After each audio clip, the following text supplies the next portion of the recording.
ದೇಶಾದ್ಯಂತ ಮುಂಗಾರು ಮಳೆಯ ಅಬ್ಬರ ಮುಂದುವರೆದಿದ್ದು, ಬಂಗಾಳ ಕೊಲ್ಲಿಯಲ್ಲಿ ಉಂಟಾಗಿರುವ ಚಂಡಮಾರುತದ ಪರಿಚಲನೆಯಿಂದಾಗಿ ಮುಂದಿನ 3 ದಿನಗಳವರೆಗೆ ಹಲವು ರಾಜ್ಯಗಳಲ್ಲಿ ಧಾರಾಕಾರ ಮಳೆಯಾಗುವ ಎಚ್ಚರಿಕೆಯನ್ನ ಭಾರತೀಯ ಹವಾಮಾನ ಇಲಾಖೆ ನೀಡಿದೆ. ಕರ್ನಾಟಕ ಸೇರಿದಂತೆ ವಿವಿಧ ರಾಜ್ಯಗಳ ಹವಾಮಾನ ಹೇಗಿರಲಿದೆ ಎಂಬುದರ ಸಂಪೂರ್ಣ ಮುನ್ಸೂಚನೆ ಇಲ್ಲಿದೆ. ಹೌದು, ಈಶಾನ್ಯ ಮಧ್ಯಪ್ರದೇಶ ಮತ್ತು ದಕ್ಷಿಣ ಉತ್ತರ ಪ್ರದೇಶದ ಸುತ್ತಮುತ್ತ ಕಡಿಮೆ ಒತ್ತಡದ ಪ್ರದೇಶ ಹಾಗೂ ಚಂಡಮಾರುತದ ಪರಿಚಲನೆ ಉಂಟಾಗಿದೆ. ಇದರ ಪ್ರಭಾವದಿಂದ ಮಧ್ಯ ಮತ್ತು ಉತ್ತರ ಭಾರತದ ಕೆಲವು ಭಾಗಗಳಲ್ಲಿ ಅತ್ಯಂತ ತೀವ್ರವಾದ ಮಳೆಯಾಗುವ ಸಾಧ್ಯತೆ ಇದೆ. ಪೂರ್ವ ಹಾಗೂ ಪಶ್ಚಿಮ ಮಧ್ಯಪ್ರದೇಶ, ಛತ್ತೀಸ್ಗಢ, ರಾಜಸ್ಥಾನ್, ಉತ್ತರಾಖಂಡ, ಬಿಹಾರ, ಜಾರ್ಖಂಡ್, ಪಶ್ಚಿಮ ಬಂಗಾಳ ಹಾಗೂ ಸಿಕ್ಕಿಂನಲ್ಲಿ ಭಾರಿ ಮಳೆ ಮುಂದುವರಿಯಲಿದೆ. ಮಹಾರಾಷ್ಟ್ರ ಹಾಗೂ ಗೋವಾದ ಕೊಂಕಣ ಭಾಗದಲ್ಲೂ ವ್ಯಾಪಕ ಮಳೆಯಾಗುವ ಮುನ್ಸೂಚನೆ ಇದೆ.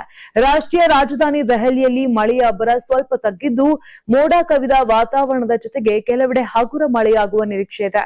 ಇನ್ನು ದಕ್ಷಿಣ ಭಾರತಕ್ಕೆ ಬಂದರೆ, ಕರ್ನಾಟಕದ ದಕ್ಷಿಣ ಒಳನಾಡಿನಲ್ಲಿ ಮಳೆಯ ಚಟುವಟಿಕೆ ಸ್ವಲ್ಪ ದುರ್ಬಲಗೊಂಡಿದ್ದು, ಅಲ್ಲಲ್ಲಿ ಚದುರಿದ ಮಳೆಯಾಗುವ ಸಾಧ್ಯತೆ ಇದೆ.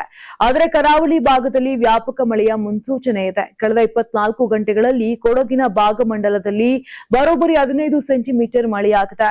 ತಮಿಳುನಾಡು, ಆಂಧ್ರಪ್ರದೇಶ ಹಾಗೂ ತೆಲಂಗಾಣದಲ್ಲೂ ಗುಡುಗು ಮಿಂಚು ಸಹಿತ ಮಳೆಯಾಗುವ ಸಾಧ್ಯತೆ ಇದೆ. ಹವಾಮಾನ ಇಲಾಖೆಯ ವರದಿಯ ಪ್ರಕಾರ ಮಳೆಯ ಜೊತೆಗೆ ಗಂಟೆಗೆ 40 ರಿಂದ 50 ಕಿಲೋಮೀಟರ್ ವೇಗದಲ್ಲಿ, ಕೆಲವೊಮ್ಮೆ 60 ಕಿಲೋಮೀಟರ್ ವೇಗದಲ್ಲಿ ಬಿರುಗಾಳಿ ಬೀಸುವ ಸಾಧ್ಯತೆ ಇರುವುದರಿಂದ ಕರಾವಳಿ ಹಾಗೂ ನದಿ ಪಾತ್ರದ ಜನರು ಎಚ್ಚರಿಕೆ ವಹಿಸುವಂತೆ ಸೂಚಿಸಲಾಗಿದೆ.